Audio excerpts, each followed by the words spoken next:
So hi, John. It's great to see you, and I'm really excited about our topic today, which is what sparked your interest in writing this book and coming up with the MOVE model? Oh, well, thank you, Donna, for asking that question. This first hit me when I had the experience of sitting through a presentation with a motivational speaker. It was actually a multi-day event.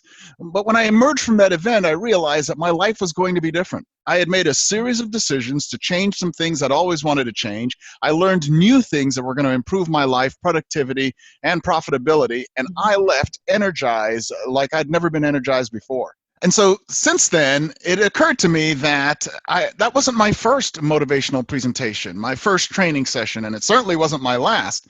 So what's the difference between those speakers who are able to move people and literally change their lives like mine has been changed? And I thought, if this is a field that I'm going to exist in, if this is a space I'm going to play in, I really want to understand in greater detail what's required to have that kind of effect. And so that led me on a journey to understand the science behind it, as well as some of the personal nuances that a speaker has to bring to the front of the room in order to have an impact. And it has been a tremendous journey so far to learn and discover those things. So as you were pursuing the creation of this MOVE model and writing the book, what was your interest in terms of actually doing this for the speaker community? What need did you observe in the market? Yeah, well, Don, I appreciate you asking that question. One of the things that occurred to me is that I needed to create some partnerships in order to move forward, and that's when you and I got connected in an official manner to work on this book together. I recognize that given your extensive experience, first as the head of the Association of Change Management Professionals for such a long time, and spending a lot of time studying, playing, and building expertise in this space, and you've emerged not only as an expert with personal change, but also corporate change through the Brighton Leadership Group, helping companies to achieve their success. And so by partnering with you, we were able to build the bridge that was necessary to look at the research, the data, and multiple points of view to bring all that to the table. And in answering your question, one of the things that I observed is that speakers were struggling. They were really, really struggling with understanding and knowing what they needed to do in order to make a change occur in their audience. So let me correct myself. In order to enable their audience to go out and make the change happen. But you've also been in this field for a very long time. I'm really curious to understand some of the things that you've observed as well. Well, thanks, John. I appreciate that. And this is a particular passion of mine because I see so much change gone bad, right? People are passionate about an idea or really excited about something they want to share with the world. And so they come and create an inspiring presentation and get people really charged up, and then it falls flat. Nothing happens. Nobody takes action, or at least not lasting change like you described in that story that made such a difference for you and the presentation you listened to. So I see that, and it happens across all kinds of sectors, whether it's speakers, leaders, or parents. A whole variety of people are trying to share information in such a way that it leads to change. And as you mentioned, John, there is specific proven ways of creating change, and that's what the MOVE model really walks through. So tell us more. Based on your expertise, I know that you recently acquired a degree in organizational leadership. You are an expert in the field. You've been doing amazing work in the neuroscience space. Tell me a bit about the MOVE model and how it addresses some of those challenges that we were talking about. Yeah, well, thank you. One of the things that you and I had talked about early in our collaboration was that we wanted to take the science and make it really applicable to anyone and everyone. In fact, it wasn't just going to be about motivational speakers. It was going to be about trainers, anyone standing in the front of the room, having an interaction with a group of people in a professional manner. And then it became important to us to make sure that whatever model we built was going to be easily understood and applied while still grounded on the foundation of good scientific information. And ultimately, then, what we've created is really a catalyst response mechanism.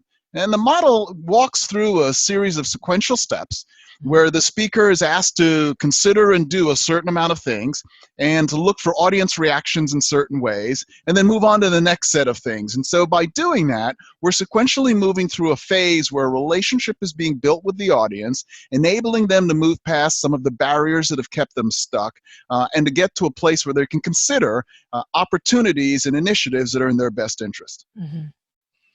Yeah, that's excellent. And I love what you shared about the fact it's the catalyst response model. That's really interesting. So the speaker themselves are serving as the catalyst to create a response in the audience that helps move them forward in that change process.